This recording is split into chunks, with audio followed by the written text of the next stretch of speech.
Bienvenue au podcast du Centre évangélique La Borne Bruxelles. Préparez vos cœurs à écouter la parole. Bonjour à tous. Que Dieu vous bénisse abondamment. Vous n'avez fait que me dévancer par rapport à la chorale. Merci beaucoup. Merci pour le temps de louange, d'adoration et merci pour votre travail. Que Dieu vous bénisse abondamment. Je rappelle juste que ce n'est pas une formule, c'est vraiment une parole. Ainsi soit-il.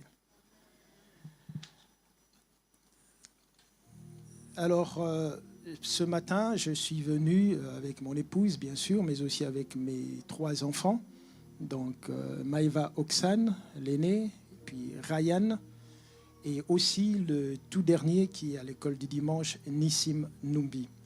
Et nous nous réjouissons donc de pouvoir participer à ce culte. Merci, pasteur, merci, maman Solange, pour cette grâce. Et merci à vous tous de nous accueillir. Alors, j'aimerais que nous puissions lire 2 textes aujourd'hui dans Psaume 137, ensuite dans Ézéchiel chapitre 1er. Mais permettez-moi, avant de faire cette lecture, de pouvoir vous donner un aperçu sur le psaume 137. Eh bien, le psaume 137 est un texte de lamentation et de nostalgie poignante qui traduit une profonde douleur.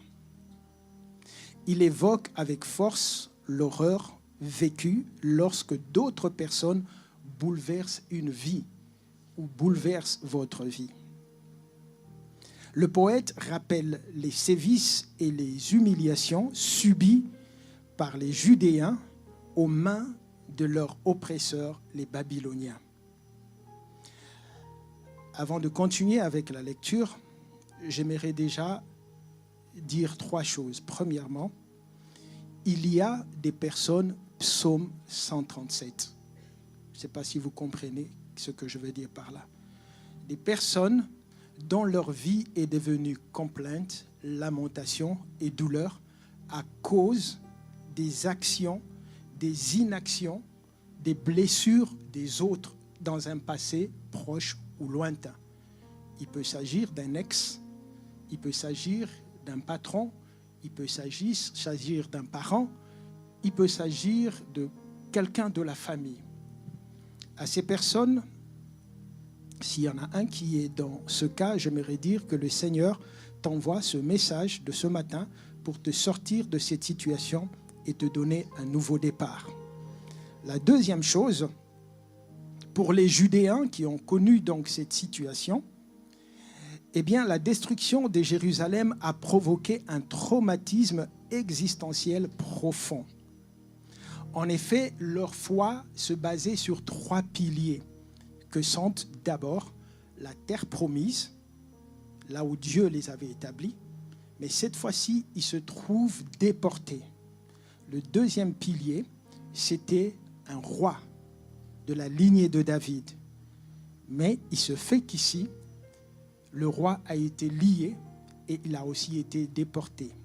Le troisième pilier sur lequel il se reposait, c'était le temple. Le temple, quant à lui, a été détruit. C'est dans ce contexte que le psaume est écrit. Pour toi et moi aujourd'hui, la question est la suivante. Quels sont les piliers de ta vie qui ont été détruits ou du moins affectés et qui ont fait que ta vie n'a plus de sens ou a perdu le sens d'espoir? C'est la question ici de l'identification des vraies causes qui affectent nos vies. Eh bien, je prie que Dieu t'ouvre les yeux pour que tu puisses voir certaines choses dans ta vie, que tu fasses une introspection. Troisièmement, le psaume 137, ainsi que le livre d'Ézéchiel, au chapitre 1er que nous allons lire, partagent la même matrice historique, c'est-à-dire l'exil de Babylone. Ils parlent tous du même sujet. Mais ils abordent ce traumatisme avec des fonctions bien distinctes. Eh bien, le psaume est une complainte liturgique. En termes simples, ça veut dire qu'il s'agit de la voix du peuple meurtri, tourné vers le passé et qui souffre sans espoir. Ça, c'est le psaume. Tandis que Ézéchiel, quant à lui, c'est une parole prophétique, c'est-à-dire la voix du Dieu qui reconstruit, qui restaure et projette vers l'avenir. Vous voyez déjà qu'il y a deux perspectives qui sont différentes.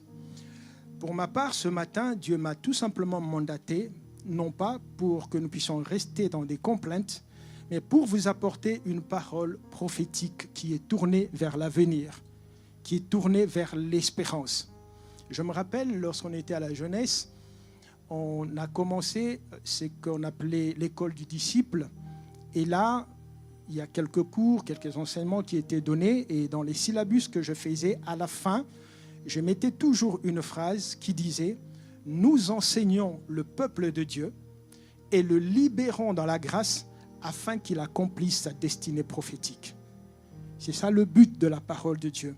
Que nous puissions avoir la connaissance, que nous puissions être libérés dans la grâce afin que chacun individuellement puisse accomplir sa destinée prophétique. Et une destinée, tu en as au nom du Seigneur Jésus. Voulez-vous recevoir cette parole? Eh bien, nous allons prier. Père, nous te rendons grâce et nous te bénissons pour cette heure. Et voici, ô Père, que nous voulons ouvrir la Bible en tant qu'homme. Mais nous savons que c'est toi qui nous parles. Amen. Psaume 137, je fais la lecture. Voici ce que la Bible dit. Sur les bords du fleuve de Babylone, nous étions assis et nous pleurions, nous souvenons de Sion. Au sol de la contrée, nous avions suspendu nos harpes. Là, nos vainqueurs nous demandaient des chants et nos oppresseurs de la joie. Chantez-nous quelques-uns des cantiques de Sion, disait-il. Mais comment chanterions-nous les cantiques de l'Éternel sur une terre étrangère? Si je t'oublie, Jérusalem, que ma droite m'oublie. Nous passons à Ézéchiel, chapitre 1er. La 30e année, le 5e jour du 4e mois, comme j'étais parmi les captifs du fleuve de Kébar, les cieux s'ouvrirent et j'eus des visions divines. Le 5e jour du mois, c'était la 5e année de la captivité du roi Joachim. La parole de l'Éternel fut adressée à Ézéchiel, fils de Buzi, le sacrificateur, dans le pays des Chaldéens, près du fleuve Kébar, et c'est là que la main de l'Éternel fut sur lui. Je regardai et voici, il vint du septentrion un vent impétueux, une grosse nuée, une gerbe de feu qui répandait de tous côtés une lumière éclatante au centre de laquelle brillaient comme des lérins polis sortant du milieu du feu. Au centre encore apparaissaient 4 animaux dont l'aspect avait une ressemblance humaine. Verset 15. Je regardais ces animaux et voici, il y avait une roue sur la terre, près des animaux devant leurs 4 faces. À leur aspect et à leur structure, ces roues semblaient être en chrysolite et toutes les 4 avaient la même forme. Leur aspect et leur structure étaient tels que chaque roue paraissait être au milieu d'une autre roue. Je disais donc que les deux textes nous parlent sur le plan historique de la même situation. Il s'agit donc de la déportation du peuple de Dieu à cause du péché qu'ils ont commis. Ils ont été déportés à Babylone. Notez cependant que cette situation est abordée sous 2 perspectives différentes, selon les personnes, n'est-ce pas, qui les vivent. Le premier texte nous parle de la déportation du point de vue du peuple d'Israël, c'est-à-dire avec une perspective défaitiste, charnelle et de désespoir. Ils disent « nous étions assis ». La position assise à cette époque en matière de guerre, c'était une position des dominés. Lorsqu'un peuple allait en guerre contre un autre et qu'il le vainquait, il prenait le peuple vaincu, les soldats, il ravissait leurs armes et il les mettait assis, de sorte telle qu'ils pouvaient avoir le contrôle sur eux. Donc c'est une position des dominés. Et c'est ça ce que le psaume dit. Nous étions assis, nous étions dans cette position-là. Et le texte ajoute aussi que nous pleurions, nous souvenons de Sion. Le regard était tourné vers le passé. Et ils appellent leur ennemi nos vainqueurs. Donc ils acceptent leur situation. Tandis que le deuxième texte nous parle de la même situation du point de vue du prophète Ézéchiel qui, lui, aussi est déporté, mais avec une perspective spirituelle d'espérance et tournée vers le futur.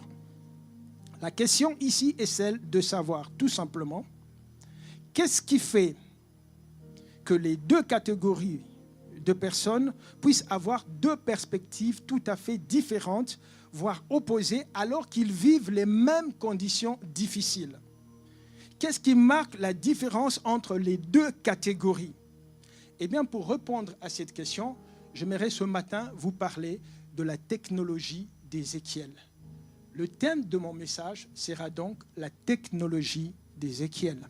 Si vous voulez bien, je peux résumer ce message en disant qu'il s'agira pour moi de relever les éléments et les principes qui ont fait qu'en pleine période de crise et dans un environnement hostile, Ézéchiel a vécu des riches expériences spirituelles, mais aussi il est resté stable et inébranlable.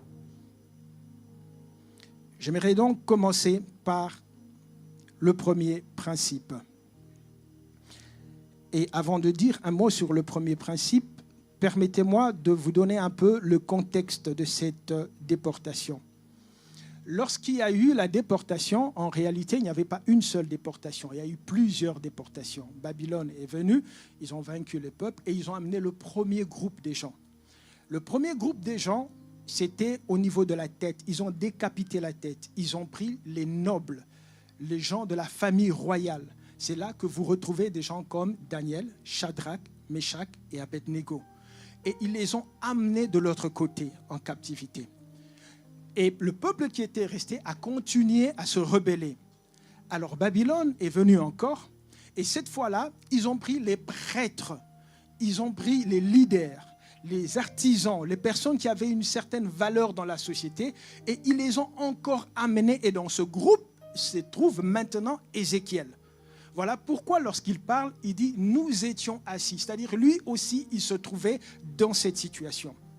Mais ce qui se passe, bien que le prophète Ézéchiel soit parti, Dieu n'a pas laissé son peuple ainsi.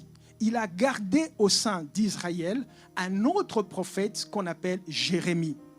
Et ce prophète Jérémie qui était resté, qui n'est pas parti en exil, était là pour parler encore au peuple de la part de Dieu. Ici, j'aimerais souligner deux éléments. Il se trouve qu'il y a ce que j'appelle une voix prophétique interne et une voix prophétique externe. C'est-à-dire que Jérémie incarne la voix prophétique interne. C'est celui qui parle de Dieu aux hommes à l'intérieur même de Juda. Tandis que Ézéchiel, lui, incarne la voix prophétique externe parce qu'il est de l'autre côté. Et cette technologie, Dieu l'utilise encore aujourd'hui. Nous avons tous cette voix prophétique interne qui nous parle et c'est la plus importante. C'est cette voix qui te parle lorsque tu lis ta Bible seul et que tu comprends des choses. C'est cette voix qui te parle lorsque tu es sur le point d'agir dans une situation et qui te dit « ne fais pas ceci, mais fais plutôt cela ». C'est cette voix interne qui est en toi dès le jour où tu t'es converti. Comme la Bible dit dans Jean 14 au verset 16, « Je prierai le Père et vous donnera le Saint-Esprit afin qu'il demeure éternellement avec vous, l'esprit de vérité que le monde ne peut recevoir. » C'est cet esprit qui nous parle, qui nous rappelle les choses que le Seigneur a dites. Lorsqu'il sera venu, disait Jésus, « Il vous rappellera les choses que je vous ai dites. » Il vous rappellera mes paroles. Il est celui qui nous convainc de péché, de justice et de jugement. Le Saint-Esprit, c'est celui qui nous permet de pouvoir écouter cette voix à l'intérieur, au-dedans de nous. C'est la voix prophétique interne. La voix prophétique externe, c'est par exemple ce matin où vous avez un prédicateur qui vous parle. Vous recevez la parole de Dieu, mais elle ne vient pas de votre propre cœur. Il peut aussi s'agir de votre pasteur. Il peut s'agir d'un autre prédicateur ou même quand vous suivez un message sur YouTube ou dans les réseaux sociaux. C'est une voix qui vient de l'extérieur et qui est en train de vous parler. Dans tous les cas, Dieu veut parler à son peuple et il nous parle toujours. Alors je disais, le plus important, c'est la voix prophétique interne.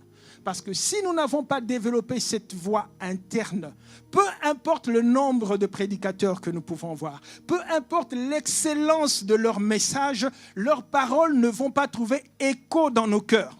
Donc ce que Dieu veut que nous puissions le plus développer, c'est cette habileté à l'entendre individuellement et personnellement. C'est cette habileté, n'est-ce pas, à recevoir de Dieu quelque chose. Et ça, Ézéchiel avait cela.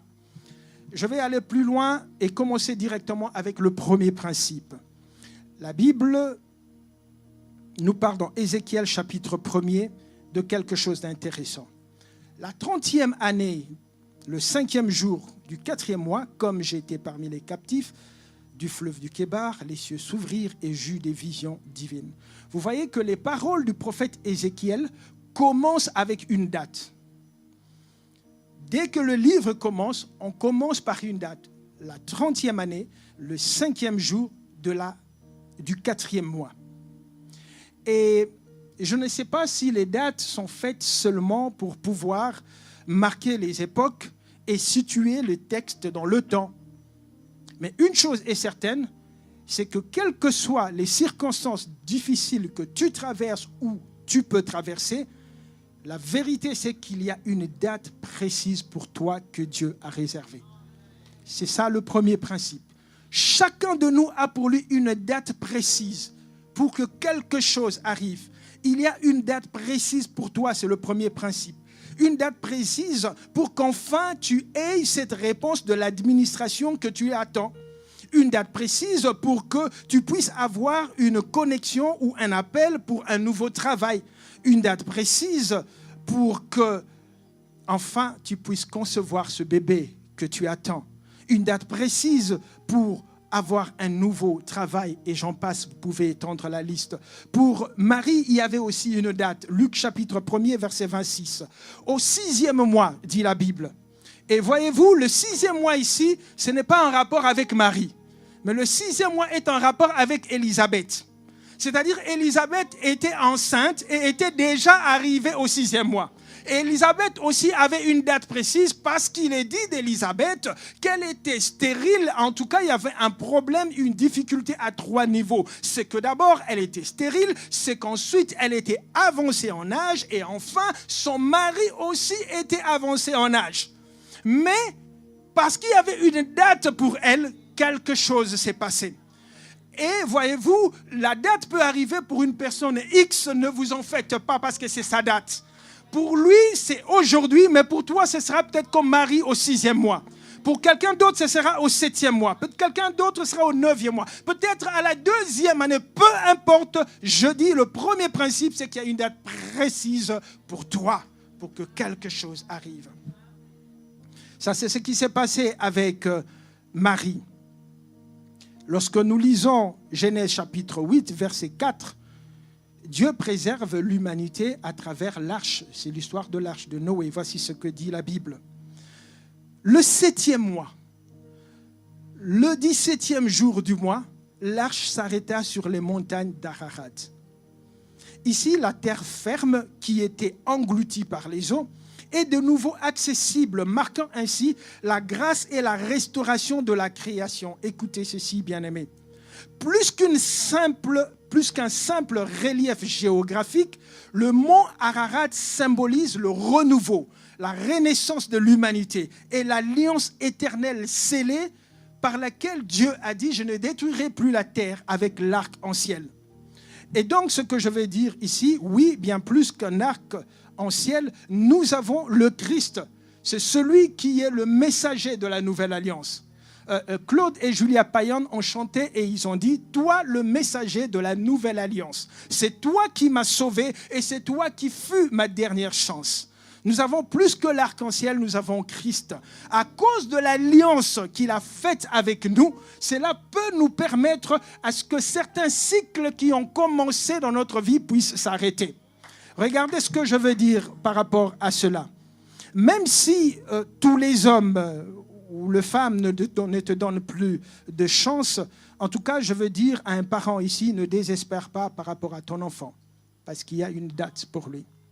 Ne désespère pas par rapport à un parent. Là où on disait, c'est fini pour lui, c'est un drogué, il n'a pas de boulot, il ne réussit pas à l'université, ça ne va pas marcher, etc. Je déclare que cette limite placée par les hommes va devenir un point de transition. Le mont Ararat est un point de transition. Voyez-vous, l'arche n'est pas quelque chose de négatif. L'arche est une bénédiction. Dieu a fait l'arche pour protéger son peuple. Et Noé était là-dedans avec ses enfants et tous les animaux. Quand ils sont arrivés à la montagne, l'arche s'est arrêtée. Ce que je veux dire ici, c'est qu'il y a une saison pour toute chose. La bénédiction était là, mais Dieu n'a pas créé les aigles pour qu'ils puissent voler dans l'arche. Dieu n'a pas créé les chevaux et les girafes et les autruches pour qu'ils puissent courir dans l'arche. Impossible. Dieu n'a pas créé les hommes pour qu'ils puissent habiter dans l'arche. La parole primaire, c'était multiplier et remplissez la terre. Mais il y a eu une saison où l'arche a été utile. Mais à un certain moment, l'arche doit s'arrêter. Tu sais, il y a des appartements que tu peux habiter, c'est parce que c'est l'arche. Et tu bénis Dieu pour ça. Mais Dieu ne te limite pas à cela. Il y a des niveaux dans la vie que tu peux avoir. Tu bénis le Seigneur pour cela. Mais à un moment, il y a la montagne, le mont Ararat qui est là, qui va dire que cette saison a commencé jusqu'à là, elle se termine. Maintenant, il y a une autre saison qui doit commencer. Voilà pourquoi quand l'arche s'est arrêtée et qu'ils sont sortis à 3 reprises dans le livre de Genèse au chapitre 9 au verset 1 et 7, Noé va reprendre la parole primaire et va dire « multipliez et remplissez la terre ». Autrement dit, entrez dans votre destinée prophétique. Entrez dans ce que Dieu a prévu pour vous. Je suis venu ce matin pour dire à quelqu'un, jusque-là, Dieu t'a conduit et t'a gardé dans l'arche, mais ne te limite pas à cela. Il y a quelque chose de plus et je prie que l'arche puisse être arrêtée par cette montagne. Il y a un point de transition où il y aura un shift. Et je prie qu'il y ait un shift dans l'église, pasteur. Je prie jusque-là, l'Éternel a été avec nous. Jusqu'ici, l'Éternel nous a bénis. Mais après cela, il y a quelque chose d'autre. Il y a une saison d'expansion, de prospérité et de grandeur. Ça, c'est l'évangile de Christ. David a connu des difficultés dans le psaume, chapitre 3. Il avait des limites qu'on lui a posé par son fils Absalom et d'autres. Et David va s'écrier, il y a ceux qui disent de moi, plus de salut pour lui auprès de Dieu. On lui a donné une limite. Mais il va continuer, il a dit, c'est toi mon roi, c'est toi mon bouclier. Non seulement tu es ma gloire, mais aussi tu relèves ma tête. C'est-à-dire que David ne regardait pas seulement en arrière. Il y avait une situation où il était en train de fuir Absalom, mais il savait que l'Éternel relève la tête. À un certain moment, le mont Ararat sera là pour le shifter et l'amener dans une autre dimension. L'Éternel peut le faire pour toi et pour moi aussi. J'ai pris que Dieu puisse susciter cet Ararat pour quelqu'un.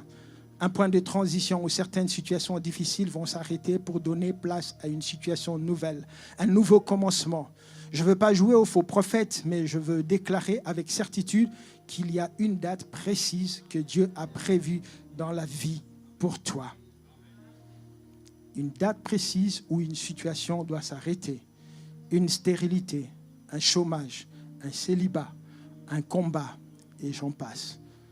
La 30e année, le 5e jour du 4e mois. Premier principe, il y a une date précise pour toi. Le mont Ararat, nous disons, est le lieu où l'arche de l'Alliance s'arrête. C'est Dieu qui avait demandé cela.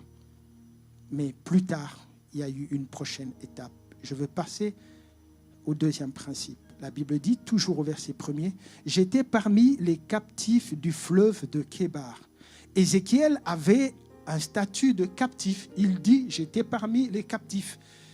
Il était un esclave privé de liberté. Mais il est dit de lui, dans la suite du verset, les cieux s'ouvrirent et j'eus des visions divines. Le 2e principe ici, que je veux vous donner, c'est que l'ouverture des cieux ne dépend ni de ton environnement, ni de ton statut. L'ouverture des cieux ne dépend ni de ton environnement, ni de ton statut. Esclave ou libre, tu peux être sans emploi, au chômage, au CPAS, dans un logement social. Tu peux être pauvre ou né d'un père pauvre, d'une famille pauvre. Tu peux être veuve, célibataire, marié. Tu peux même être divorcé. Homme, femme, enfant, jeune ou vieux, peu importe ton statut, le ciel peut s'ouvrir pour toi. Peu importe la situation, le ciel peut s'ouvrir. Et comme a chanté une femme à l'époque, je ne sais pas si elle était dans ce pays, elle disait « Il est celui qui peut revoir mon statut ». Comme Lazare, après 4 jours. Alléluia. Vous voyez, quand Dieu fait des choses, Dieu peut troubler le monde. Dieu est capable de troubler l'administration communale. Dieu peut troubler les institutions au niveau des hôpitaux. Vous voyez, l'homme Joseph, à cette époque, il y avait une certaine administration. Parce qu'il est dit que quand Marie était enceinte, il y a eu une décision que chacun devait retourner dans sa ville natale pour se faire enregistrer. Donc il y avait quand même des choses qui se passaient. Et puis, plus tard, Jésus naît, et voici son ami Lazare qui meurt. Il est enterré. Alors j'imagine que l'une des personnes qui est allée au deuil, il travaille à la commune, n'est-ce pas?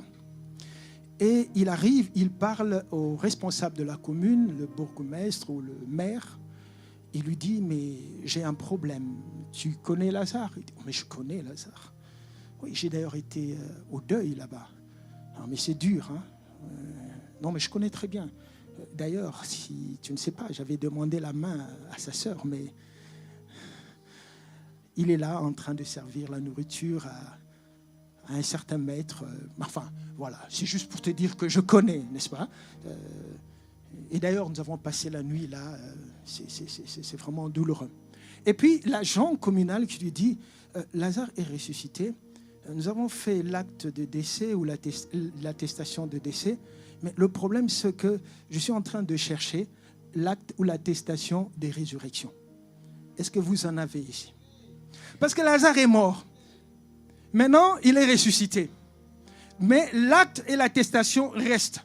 Donc, ça lie Lazare quelque part. Mais il faut quelque chose de différent. Alors, la commune ne sait plus quoi faire. Parce que ce document-là n'existe pas.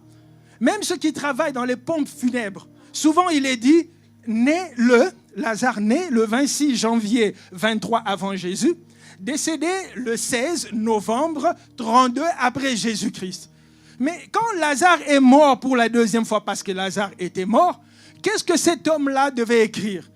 Né-le, décédé-le, rené-le, redécédez-le. Vous voyez comment est-ce que le Seigneur peut faire des choses dans votre vie qui peuvent troubler l'administration. Je suis en train de dire à quelqu'un, les problèmes liés à l'administration, des fois on a l'impression que c'est intellectuel, c'est ceci. Dieu peut faire qu'il y ait une décision juste pour toi. Même s'il y a une décision qui a été prise, Dieu peut faire quelque chose de différent pour toi en particulier. C'est ce que j'appelle la loi de l'exception. La loi de l'exception est pour toi et moi. Lorsque tout le peuple était en train de souffrir en Égypte à cause des plaies qui étaient envoyées par Dieu, il y avait le peuple de Dieu qui, lui, était à Goshen.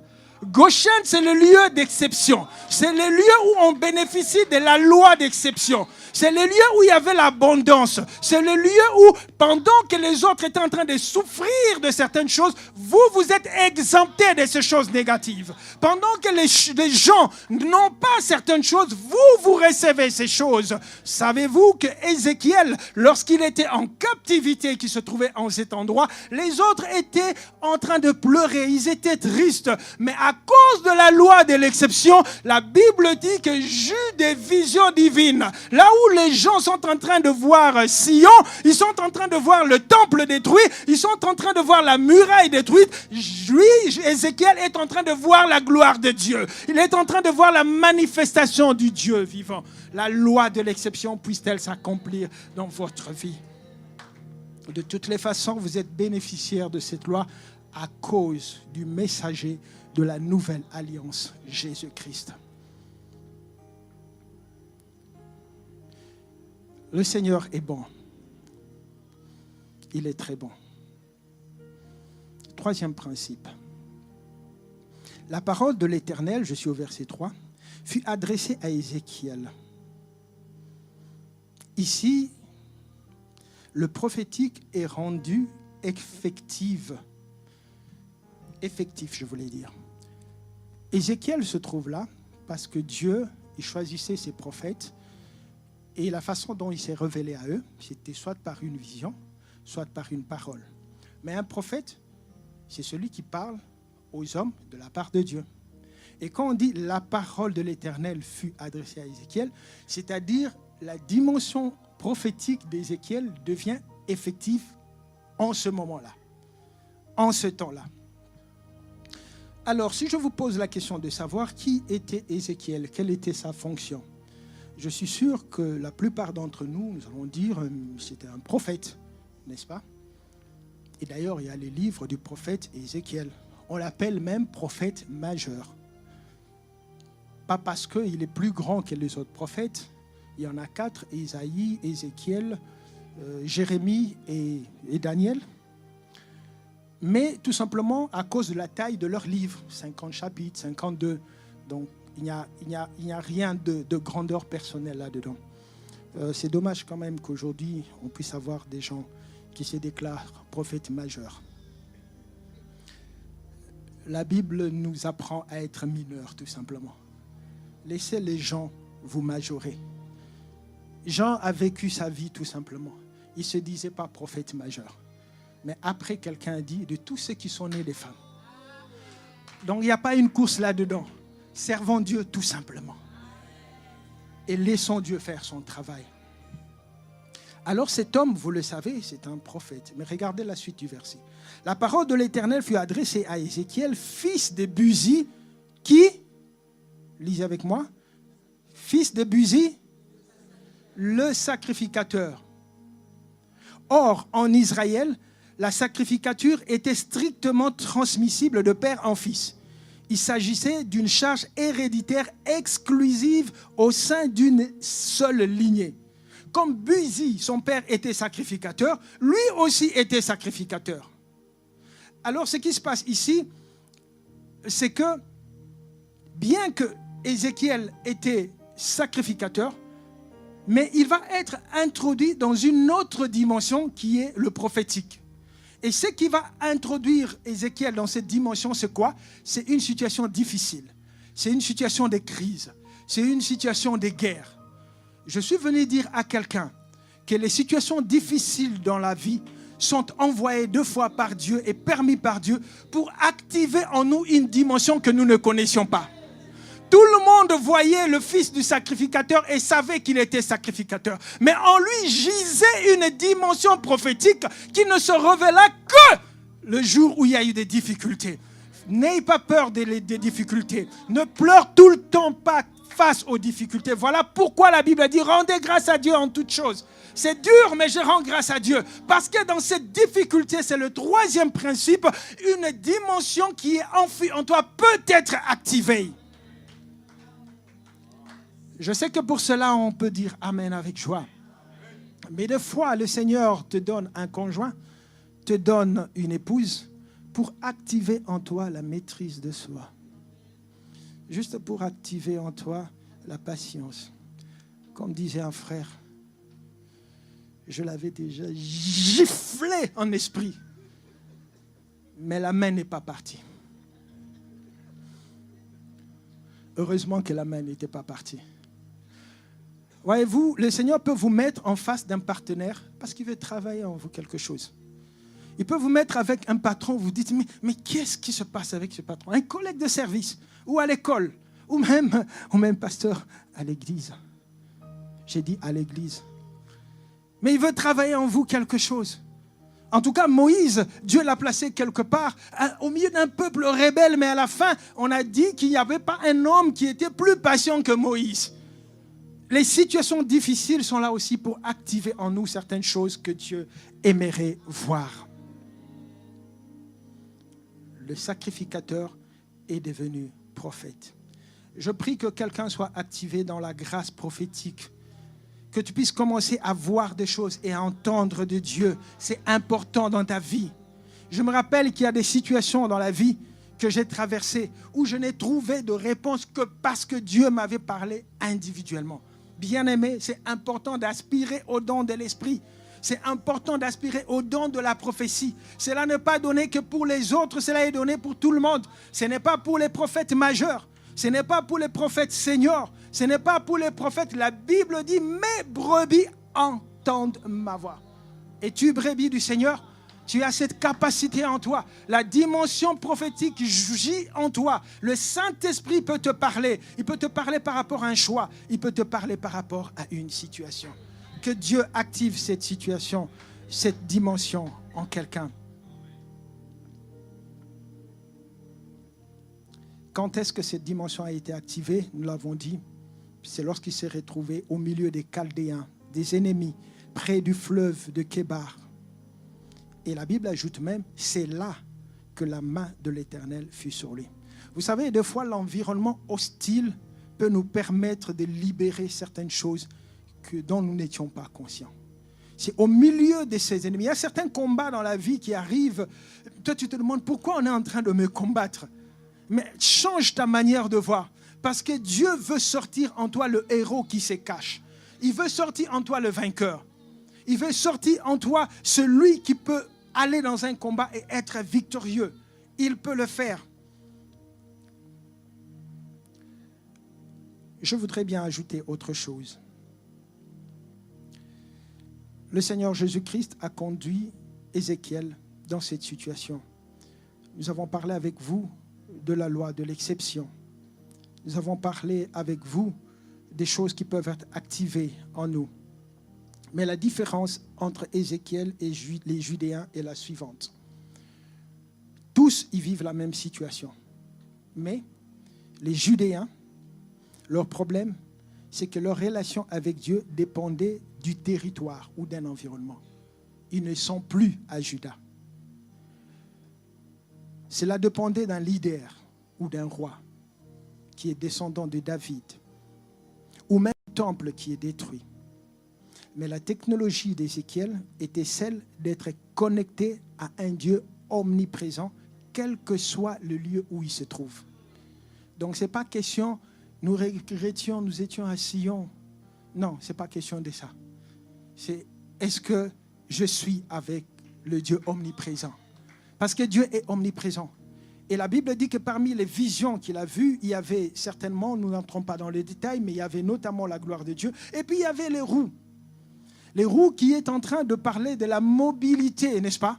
C'est pour dire, Dieu veut dire à Ézéchiel, et Ézéchiel le sait, il a compris. Ceux-là sont en train de pleurer parce qu'ils ne se retrouvent plus à Sion. Mais quant à toi, ne t'en fais pas parce qu'il y a des roues. Je suis mobile, je ne suis pas fixé à Jérusalem, non. Partout où tu es, je suis. Et partout où tu peux aller, je serai aussi. Et donc, la gloire de Dieu ne dépend pas non plus du temple. Mais Ézéchiel a compris que lui devait être un temple ambulant, porteur de la présence de Dieu, porteur de la gloire de Dieu. C'est ce qui fait que même quand il se retrouve sur une terre étrangère, là où il n'y a pas de temple, là où il n'y a pas de culte, Ézéchiel peut encore recevoir des visions. Il peut encore recevoir des paroles. C'est important, cette dimension individuelle. Voilà pourquoi, merci pour la chorale. Il y a certaines personnes qui peuvent dire « Oh, mais aujourd'hui, la chorale, c'était nul. Moi, j'aime bien quand c'est cette sœur-là qui conduit. Elle nous conduit dans la présence de Dieu. » Ça, c'est l'esprit judéen. C'est parce qu'on est dans le culte. On est dans le temple. Quand le temple est détruit, comment chanterions-nous des cantiques? Ah bon? Toi, tes cantiques, tu les chantes seulement à l'église.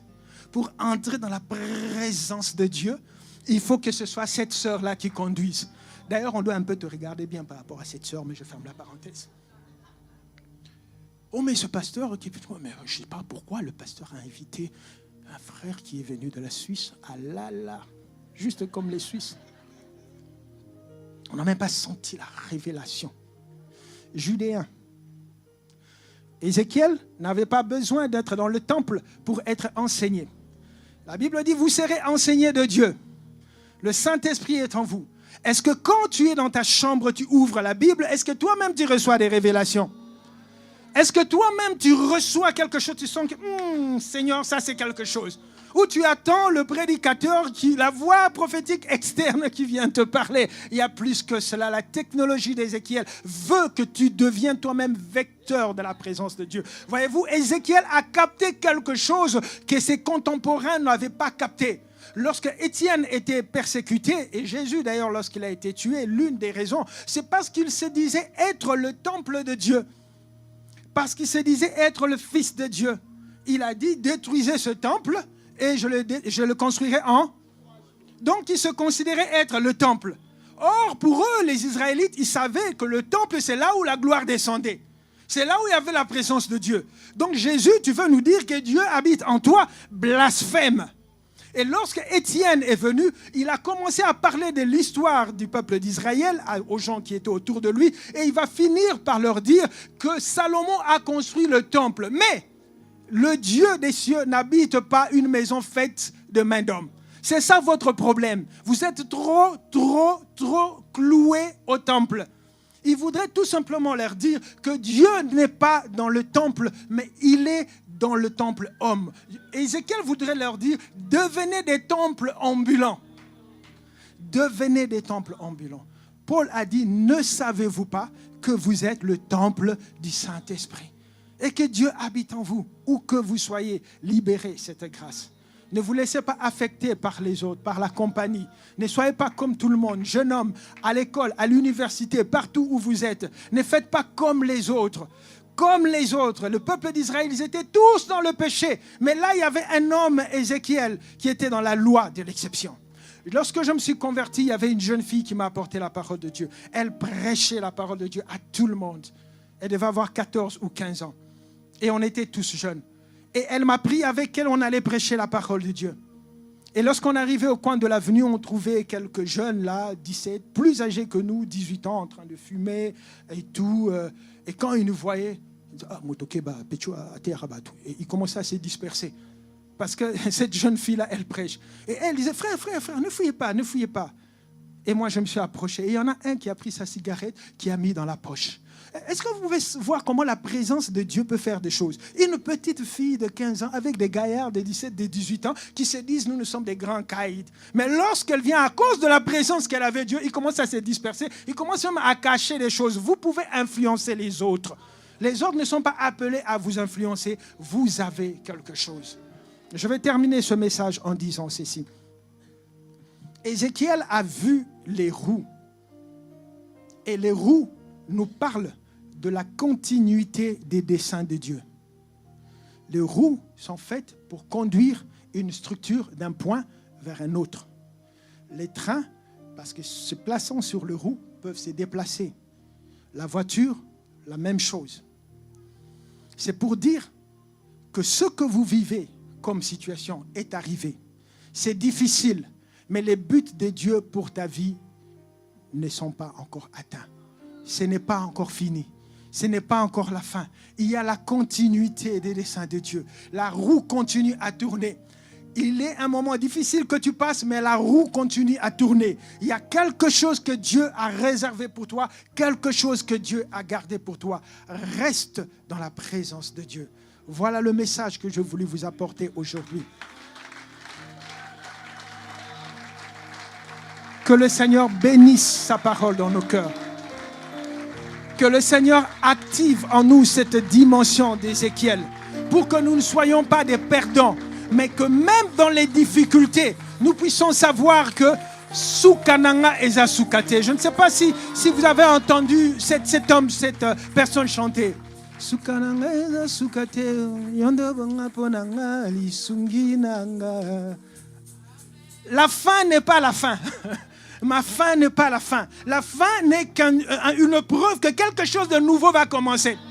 Là où l'arche s'arrête, la fin veut tout simplement dire l'arche s'est arrêtée, mais après cela, il y a multipliez-vous et remplissez la terre. Après cela, il y a quelque chose de nouveau. Je prie dans le nom de Jésus-Christ que la fin d'une situation difficile puisse intervenir dans la vie de quelqu'un.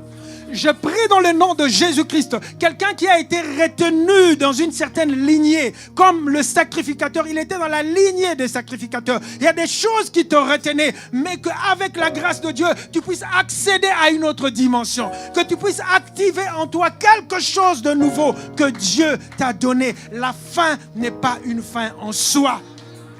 L'Éternel est celui qui garde nos pas. Lèvons nos mains et commençons à lui rendre grâce. Merci Seigneur.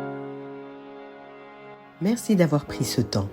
Si ce podcast t'a encouragé, n'hésite pas à le partager et t'abonner pour ne manquer aucun prochain épisode.